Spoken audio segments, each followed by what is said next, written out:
Hey guys, and welcome to today's episode that I think you don't want to miss, especially if you're in the market for buying a new laptop. It doesn't matter if it's a gaming laptop or a laptop that you're just using for work. I'm gonna tell you what manufacturers are doing to cut the costs everywhere they can and basically, have us hanging with a laptop that doesn't meet expectations in the end. I know some of you guys are thinking about planned obsolescence and that it is the thing, and yes, it is a thing, but I've seen some people who fall into the death trap of basically thinking that that's normal and, well, longevity shouldn't be on the table anymore. Which I think it's false and false. Anyway, grill me in the comments down below. Let's get started.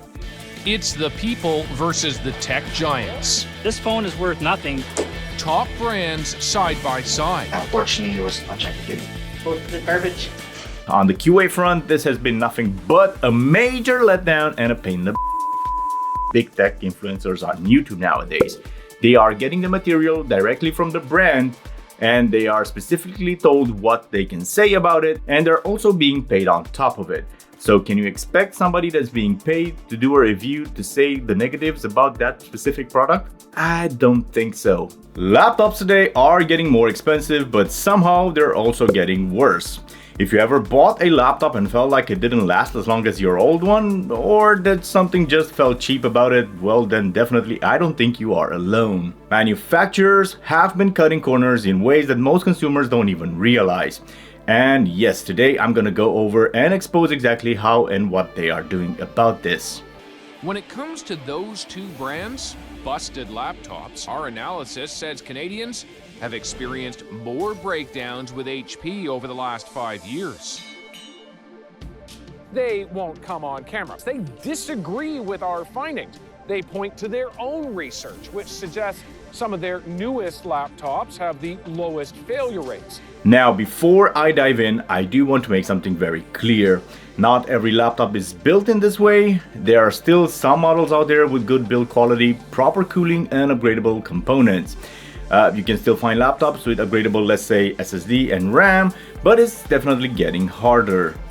And finding a laptop that lets you upgrade both RAM and storage, well, that's becoming a rare thing nowadays for sure. This is a general overview of where the industry is heading and been heading honestly for the past few years. And unfortunately, these cost-cutting trends are becoming the norm rather than the exception. Let's start with the build quality.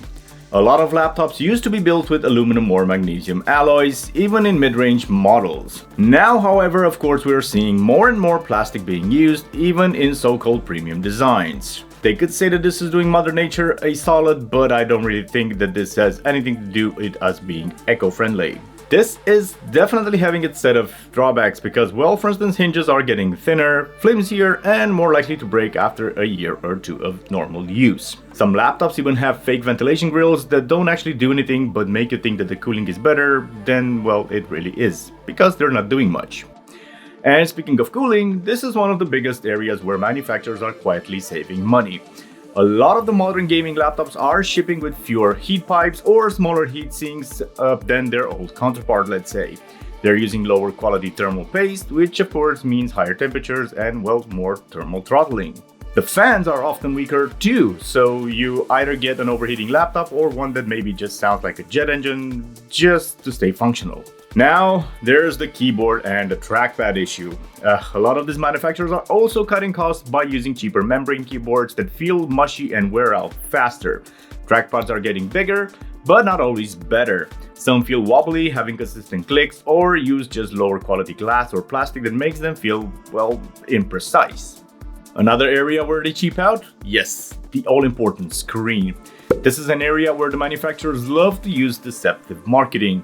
A lot of laptops displays are getting dimmer with lower quality panels that have slower response times and terrible color accuracy. Even on gaming laptops, you'll see brands advertising high refresh rates, but they'll pair them with panels that have poor contrast or bad viewing angles. I don't want to get into more details that I've already had, but this Zephyr G16, a 2024 model, definitely has glued-on hinges for a premium device that is made out of aluminum. And that makes it creak a whole lot whenever I just open up the laptop, even though it's just a month old. Now onto the memory and storage. This is where things has definitely really gone bad. More laptops than ever are actually coming out with soldered RAM, meaning of course that you can't really upgrade them down the line and can't even fix them when it goes bad. Some of them are even shipping with single channel memory, which absolutely tanks the performance, especially in gaming and, well, multitasking, things that we do on a regular basis. Then there's the storage. Well, some brands have started out using proprietary SSDs. Yes, that is you, Apple, but they've been doing it for a long time, meaning that, well, basically if your drive fails, you can't just swap it out for a standard one. So you're gonna pay a lot more for something that does the same thing just because it is proprietary to somebody. That being said, there are still laptops with upgradable components. Some business-oriented models and high-performance gaming laptops still allow RAM and SSD upgrades. But definitely finding a laptop where both the RAM and SSD are fully upgradable, it's becoming such a huge challenge. That's becoming rare. More often than not, you'll get one, but basically not the other. The batteries are, well, definitely another area where the manufacturers are quietly cutting costs. Some laptops are being sold with smaller battery capacities than the previous models, while still advertising all-day battery life. Others just ship with underpower chargers that actually let the battery drain even while plugged in under heavy use. You might have noticed some high-performance laptops struggling to keep up even when they're plugged into the wall. That's because, well, manufacturers are cheaping out on the power delivery method. Then we have the ports and the connectivity of the devices. Many brands are pushing USB-C only designs, and that in itself would not have been a bad thing, but they don't always support Thunderbolt or proper charging speeds. Wi-Fi cards are also getting weaker, causing poor connectivity and maybe random disconnects. And let's not even get started on the SD card slots that are basically just slowly disappearing, forcing professionals to carry around dongles for just the basic of tasks. And unfortunately, this cost-cutting scheme doesn't only stop at hardware either. Software is another area where companies are cutting corners. A lot of laptops now ship with poorly optimized firmware that results, well, in bad power management and shorter battery life. Even this ASUS Zephyr G16 right here came with around 98% battery health straight out of the box, and I see a significant battery degradation, although I do very good battery management on it, always charging it up to 80% and not going lower than 20, and with very basic few charging cycles in between because I mostly keep it plugged in. But anyway, some manufacturers have even locked BIOS settings, so you can't even tweak the fan curves or undervolt to perform, increased performance. And of course, almost every laptop today comes loaded with pre-installed junk that, well, just slows everything down right out of the box. That's because that's one other way manufacturers get to do money when they pre-install some other people's third-party software onto your machine to gather some of the data and being paid for it without you having to give your consent. That sucks. And when something somewhere inevitably goes wrong, well, customer support is often just as bad. Many companies are offering shorter warranties, making things harder to get repaired. And the repairs that are being done, well, they can be done with refurbished parts, meaning that you're not even getting brand new replacements. And a lot of the support has been outsourced, so you're kind of stuck talking to people who often don't have the knowledge or resource to actually help you because they don't even understand what the issue is. And the worst part? These issues aren't even just annoying inconveniences. They have led to lawsuits. Companies like Apple, HP, Lenovo, Dell, ACER have all faced class action lawsuits over failing keyboards, defective trackpads, faulty screens, broken hinges, batteries that don't last. The list goes just on and on. Apple had to pay, for instance, a $50 million lawsuit over its butterfly keyboard disaster.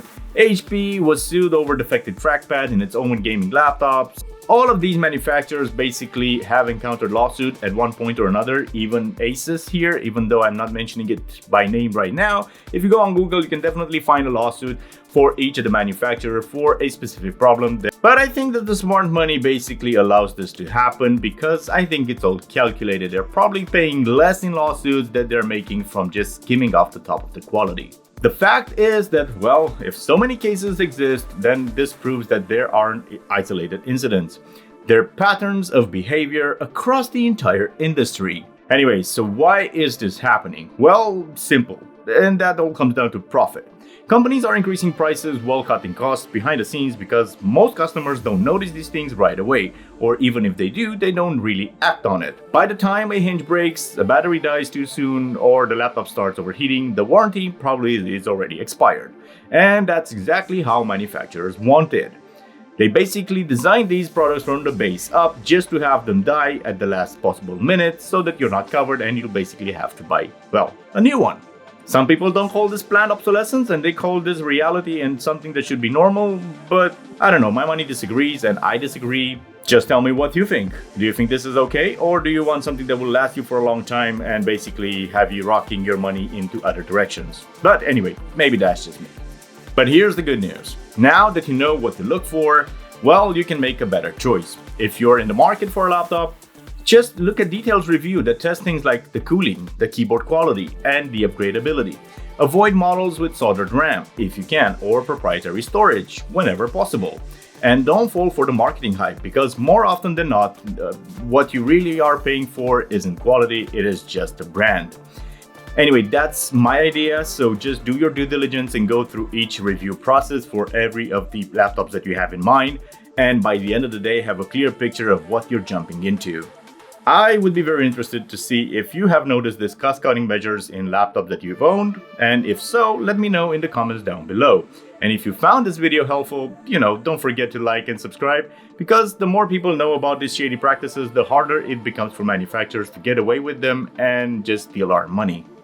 Guys, thank you so very much for your time that you have taken to watch this video. And until the next one, guys, do your due diligence, stay informed, and see you around.